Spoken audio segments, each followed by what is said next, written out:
Attention everyone, 4 trains are not running between Brooklyn Bridge City Hall and New Lots Avenue. Hello everyone, welcome to online library में बिक्कू बर्णवाल। आज हम लोग बात करेंगे the third level class 12 Jack Finney वेस्टर्स का। और अभी आपने जो वीडियो क्लिप देखी है वो ग्रैंड सेंट्रल रेलवे का है। चलिए आगे बढ़ते हैं। यहाँ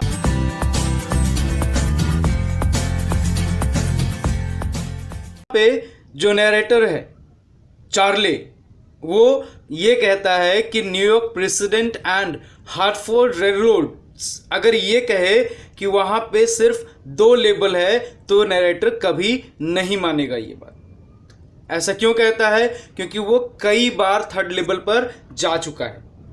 और ये कहाँ की घटना है? तो ग्रैंड सेंट्रल स्टेशन की घटना है। तो कई बार वहाँ पे जाने के कारण उसे लगता है कि थर्ड लेवल भी है, ऑल्दो ये उसका इमेजिनेशन है या रियलिटी है ये नहीं पता। क्यों? क्योंकि यहाँ पे किसी चीज़ का ऐसा जिक्र नहीं है।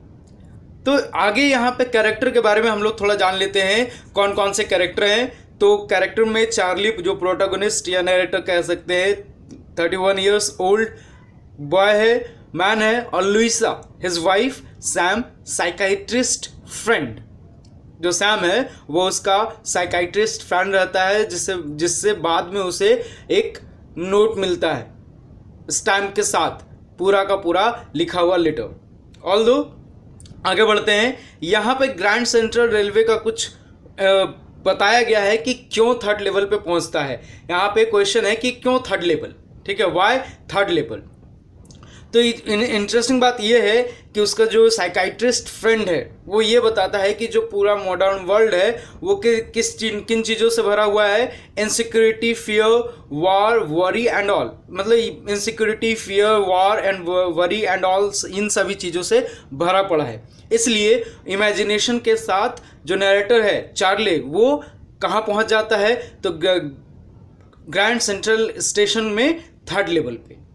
एक इंसिडेंस और ये भी बताया जाता है उसे साइकाइट्रिस्ट फ्रेंड और बाकी सारे फ्रेंड के द्वारा स्टैम्प कलेक्शन के बारे में। और वो क्या रहती है कि स्टैम्प कलेक्शन क्या है? तो temporary refuse from reality. Temporary refuse from reality मतलब कि अपने किसी रियलिटी से भागना, जो एक्चुअली में मॉडर्न वर्ल्ड में अभी चल रहा है, उससे भागने के लिए इमेजिनेशन का हेल्प लेते हैं। अब ये स्टैम्प कलेक्शन का रोल यहाँ पे क्या है? तो नैरेटर खुद और प्रेसिडेंट रूजवेल्ट और ग्रैंडफादर नैरेटर के, ये तीनों स्टैम्प कलेक्शन करते हैं। तो खुद को साइको नहीं बताने के लिए वो एग्जांपल देते हैं प्रेसिडेंट रूजवेल्ट और अपने ग्रैंडफादर का, कि उन लोगों की भी क्वालिटी थी कि वो लोग भी स्टैम्प कलेक्शन किया करते थे। तो इसका मतलब ये नहीं था कि वो लोग भी रियलिटी से भागते थे। क्यों? क्योंकि रूजवेल्ट ने बहुत सारे वॉर लड़े थे और उस वॉर को जीतने में मदद कराई थी। और इन सभी का आदत था फर्स्ट डे कवर कलेक्ट करना स्टैम्प का। अब ये फर्स्ट डे कवर क्या होता है चैप्टर में आगे भी बताया गया है, मैं यहाँ पे भी बता देता हूँ। जिस दिन कोई भी स्टैम्प इशू होता है तो जो कलेक्टर रहता है वो क्या करता है, मान लीजिए अगर आप शौकीन है स्टैम्प कलेक्शन के, तो अगर आप स्टैम्प कलेक्ट करते हैं तो जिस दिन कोई भी स्टैम्प इशू होगा आप उसे एक खाली पेज एनवेलप में डाल के वो स्टैम्प उस लेटर पे चिपका के आप खुद के एड्रेस पे मेल कर दोगे, ताकि आपको वो डेट पता रहे कि किस तारीख को ये स्टैम्प इशू हुआ था। ठीक है, तो ये स्टैम्प कलेक्शन के बारे में ये बताया गया है। और ये इसके थ्रू नैरेटर ये बताना चाहता है कि यहाँ पे कोई इमेजिनेशन में वो नहीं जाता थर्ड लेवल में, बल्कि वो एक्चुअल में जाता है। वो आगे बताते हैं कि क्या होता है उनके साथ ग्रैंड सेंट्रल रेलवे स्टेशन पे। वो एक समय रात को काफ़ी उनको देर हो रही थी, तो इसीलिए वो ट्रेन लेने के लिए ग्रैंड सेंट्रल रेलवे स्टेशन पहुँचते हैं। वो इसलिए जाते हैं क्योंकि बस थोड़ा लेट से पहुँचाता है और ट्रेन काफ़ी जल्दी पहुँचाता है। वो अपने बारे में भी यहाँ पे बताते हैं कि वो 31 ईयर ओल्ड एक नॉर्मल ह्यूमन बीइंग है जो काम करता है, और ऐसा ह्यूमन बीइंग जो कि अपने जैसे कई लोगों को आमने सामने देख रहा था। और एक हैट पहना हुआ, कोट पहना हुआ एक ऐसा बंदा जो ट्रेन पकड़ के अपना घर पहुंचना चाहता है, किसी चीज़ से वो भागना नहीं चाहता। क्योंकि यहाँ पे क्या बताया गया था इससे पहले कि वो पहले इसलिए थर्ड लेवल पे पहुंच जाते हैं क्योंकि वो रियलिटी से भागना चाहते हैं। तो इस सेंटेंस को यहाँ क्लियर करते हैं नैरेटर और बोलते हैं कि नहीं, मैं भागना नहीं चाहता, मैं अपनी वाइफ ल्यूसिया के पास पहुंचना चाहता हूँ। ऑल्दो वो वंडरबिल्ट एवेन्यू से third level grand central railway station के थर्ड लेवल तक जाने के लिए फर्स्ट लेवल से होते हुए जाते हैं।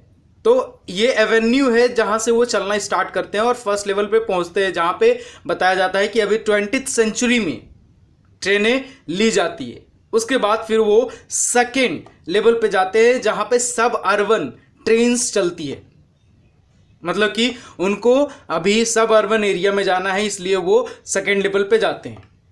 फिर वहाँ पे जब जाते हैं तो एक वहाँ पे डोरवेज दिखता है जहाँ पे जाने के बाद वो क्या करते हैं, जिस तरह से मान लीजिए ये रास्ता दिख रहा है, इस रास्ते पे जाते हैं और अपना रास्ता खो जाते हैं।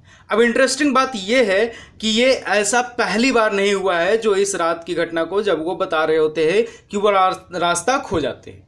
उनके साथ कई बार ऐसा हो चुका है कि वो फर्स्ट से सेकंड लेवल पे पहुंचते हैं और सेकंड लेवल से किसी दूसरे दरवाजे से होते हुए कहीं और पहुंच जाते हैं। बहुत बार हुआ है कि किसी टनल में, किसी और जगह पे। अब यहाँ पे टनल से होते हुए एक बार तो वो रूजवेल्ट होटल पहुंच गए थे और 46th स्ट्रीट पे निकले थे। अब इंटरेस्टिंग बात ये भी बताते हैं यहाँ पे कि कभी ऐसा नहीं हुआ है कि अगर वहाँ पहुँच जाए तो वहाँ से वापस आने में उनको प्रॉब्लम हुई हो, वो आसानी से उस जगह से निकल आते थे। और ये काफ़ी इंटरेस्टिंग बात थी कि आप कहीं पहुंच जाते हो और उसके बाद से फिर कहीं से आप निकल जाते हो। अब आगे ये भी बताते हैं कि वहाँ का जो थर्ड लेवल या सेकंड लेवल का जिस तरह का रास्ता था वो किस तरह का था, तो जैसे पेड़ से रास्ता ऊपर जा रहा हो और कई सारे उसके रास्ते खुल रहे हो, बिल्कुल इसी तरह से। ठीक है, तो ये बात यहाँ पे बताते हैं और उसके बाद से फिर आगे बढ़ते हैं और आगे की कहानी बताते हैं। वो ये भी बताते हैं कि हो सकता है जिस रास्ते के बारे में वो बात कर रहे हो वो टाइम स्क्वायर या सेंट्रल पार्क के तरफ रास्ता निकलता हो, एक एग्जिट हो। कहाँ से? तो थर्ड लेवल से। ऑल्दो ये सारी बात वो अपने साइकाइट्रिस्ट फ्रेंड को नहीं बताते हैं, ये तो एक अपने माइंड का थॉट बताते हैं। लेकिन उस रात अब जो घटना हुई थी इसको कंटिन्यू करते हैं और बताते हैं कि स्लैंटिंग स्टेयर्स, जो मतलब कि नीचे जाता हुआ उन्हें सीढ़ी दिखता है, वो चलना स्टार्ट करते हैं। ऑल्दो वो रुकते नहीं, आगे बढ़ते जाते हैं। जब वो आगे जाते हैं तो नैरो रास्ता जो है नैरो होता जाता है और आगे चलते चलते फिर लेफ्ट साइड की तरफ मुड़ना रहता है। जब वहाँ पहुँचते हैं तो उन्हें एक पल के लिए लगता है कि वो फिर से कहीं सेकेंड लेवल पे तो नहीं पहुँच गए। लेकिन जब वहाँ पे गौर से देखते हैं तो देखते हैं वहाँ के जो टिकट हॉल हैं वो काफ़ी छोटे छोटे हैं, वहाँ के जो रूम हैं वो काफ़ी छोटे छोटे हैं, वेटिंग रूम या फिर और जिस तरीके का रूम बनाया गया हो, तो वो रूम छोटा है। और ये सारे जो ड्रेसिंग सेंस है वहाँ के लोगों का वो भी डिफरेंट है। वहाँ पे एक लोग है जो कि गोल्डन वॉच, जो पहले ज़माने में हाथ निकाल के पॉकेट से देखा करते थे, उस तरह का पहने हुए हैं, गोल्ड का। और उसके बाद एक ऐसा इंसान दिखता है जो डरबाई हैट पहना रहता है, उसके बड़े बड़े मुस्टैग रहते हैं। इस तरीके से वो पुराने लोग वहाँ पे दिख रहे होते हैं। एक लेडी दिखती हैं जिनका लेग ऑफ मटन स्लीव। अब ये लेग ऑफ मटन स्लीव एक ड्रेस का स्पेशल कैटेगरी है। यहाँ पे आप देख सकते हैं स्लीव के बारे में बताया गया है, तो ये क्या है? Leg of mutton.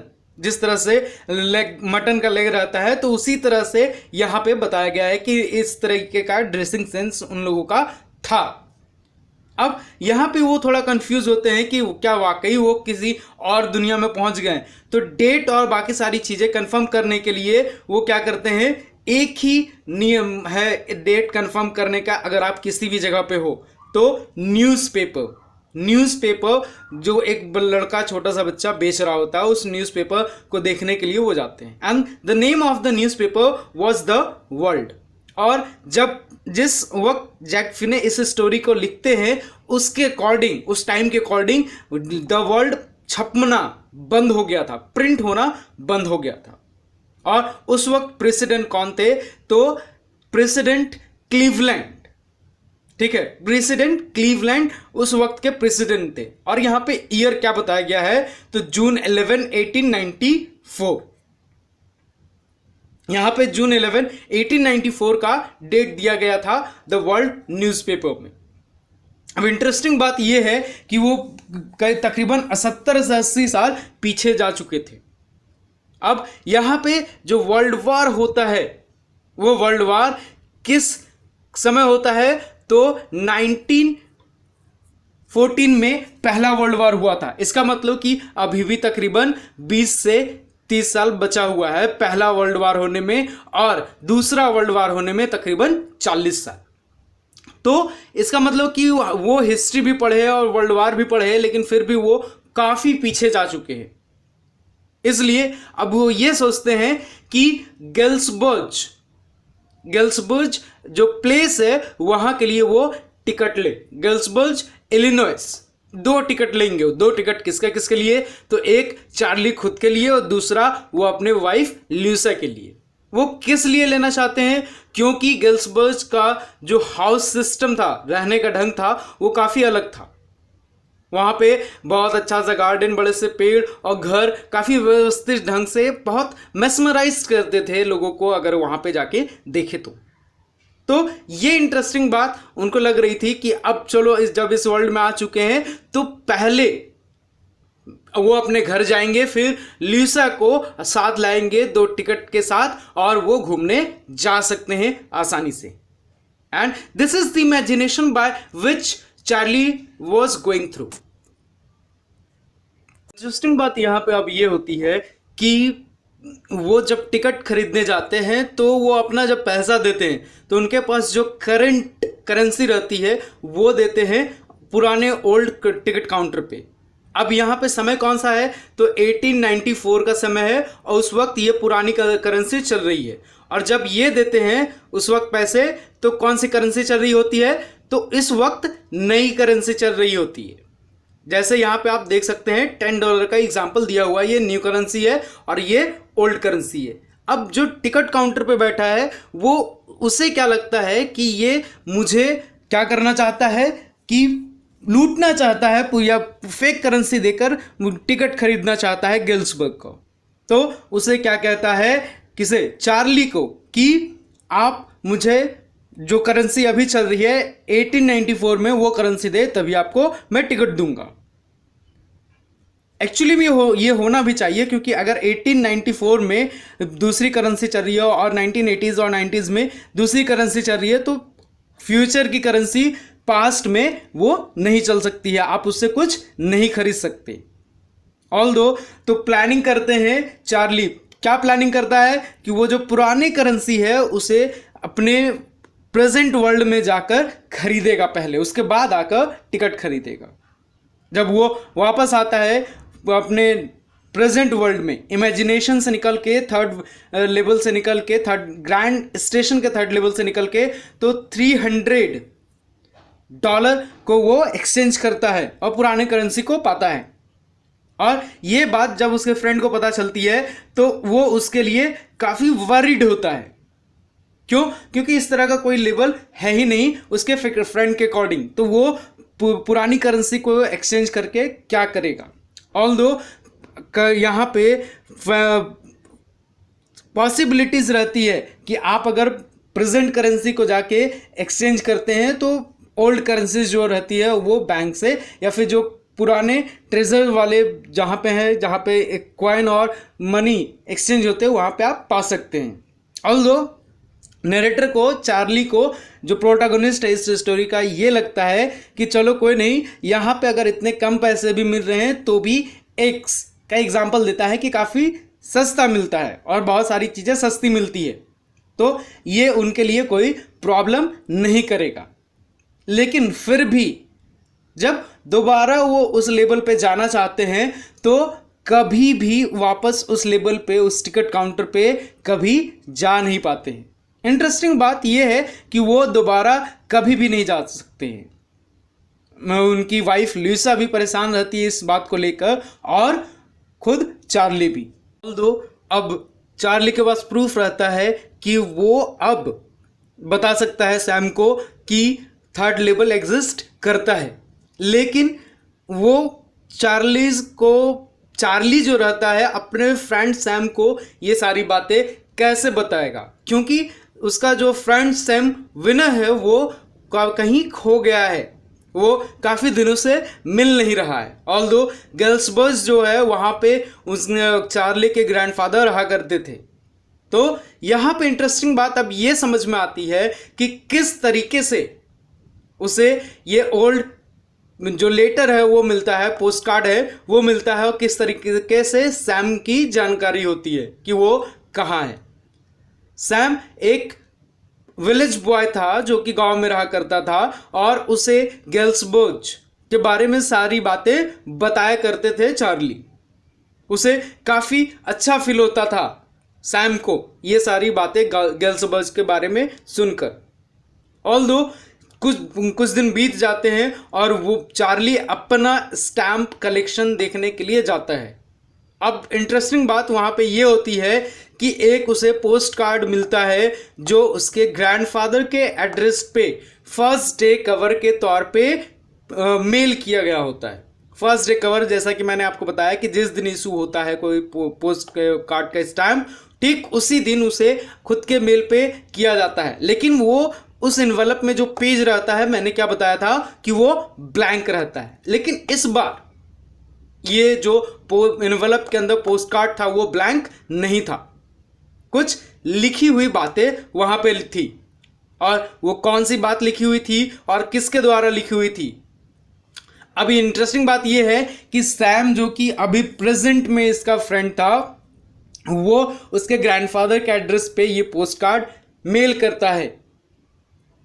और वहां पे बातें क्या लिखी थी, तो चार्ली को बताते हुए लिखता है, I got to wishing that you were right, that I got to believing you were right. अब ये किस बात के बारे में बोल रहा है सैम कि तुम सही थे, तो थर्ड लेवल के बारे में। आगे लिखता है, and Charlie it was true, I found the third level, I have been here 2 weeks. और ये कितने दिन से यहां पे है, तो 2 वीक्स। अब 2 वीक्स यहां पे पता कैसे चलता है, तो ये जो डेट आप देख रहे हैं जुलाई 1894 का है, और पहले जो डेट था वो जून के लास्ट वीक का था। तो कुछ दिन बाद उसका फ्रेंड जो सैम है वो खोया था।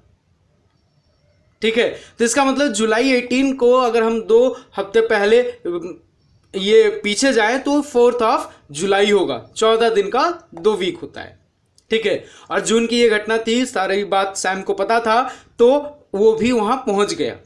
Down the street at the Dallis someone is playing a piano and they are all out on the front porch singing seeing Nellie home. अब वहां ये बताता है कि वहां का सीन कैसा है। एक इंसान वहां पियानो बजा रहा है तो दूसरा गाना गा रहा है। और क्या बताता है कि I am invited over for lemonade, this is a kind of drink, जिसके लिए उनको बुलाया जाता है। Come on back Charlie and Louisa, keep looking till you find the third level, it's worth it, believe me. अब यहां पे Charlie और लुइसा को सैम विनर खुद बुला रहे होते हैं। पहले तो सैम को ये बात विश्वास नहीं होती है कि यहाँ पे कोई थर्ड लेवल है, लेकिन अब ये खुद वहाँ पे बुला रहे होते हैं चार्ली को और उनकी वाइफ को। और ये काफ़ी इंटरेस्टिंग और काफ़ी बहुत अच्छा जगह रहता है अकॉर्डिंग टू सैम। अब इंटरेस्टिंग बात यहाँ पे आप ये याद रखिएगा कि चार्ली गिल्सबर्ग नहीं पहुँचता है कभी, वो थर्ड लेवल तक ही जा पाता है, लेकिन सैम वहाँ पे पहुँच जाता है। और वो जो पोस्ट कार्ड रहता है वो किसके नाम से साइन किया हुआ रहता है, तो बाय सैम विनर। जब चार्ली सैम के बारे में जाकर पता करता है, किस चीज के अकॉर्डिंग पता कर सकता है, तो वो करेंसी, क्योंकि प्रेजेंट करेंसी वहां पे नहीं चलती, तो इसलिए वो पुरानी करेंसी ही ऑब्वियस सी बात है कि वो लेकर गया होगा। तो वो कितनी करेंसी वो एक्सचेंज कराता है, तो $800 वो एक्सचेंज कराकर कहाँ जाता है, तो थर्ड लेवल में जाता है और उसके वहाँ से फिर गिल्सबर्ग जाता है। कहानी यहाँ तक ही है। अब ये कहानी एक मिस्टीरियस है, लेकिन एक्चुअली में ये आप समझ सकते हैं कि मिस्ट्री को दिखाते हुए जैक फिने ने क्या बताया है कि कभी कभी हम लोग इनसिक्योरिटी, फियर, इन सभी चीज़ के कारण क्या करते हैं, हम लोग तो भागते हैं, टेम्परेरी रिफ्यूज़ करते हैं रियलिटी से। ऐसा हो सकता है। ऑल दो सैम एक्चुअली में वहाँ कहाँ पहुँचा और कैसे पहुँचा, ये बात यहाँ पे जिक्र नहीं है। आज के लिए इस चैप्टर में इतना ही। जय हिंद, जय भारत।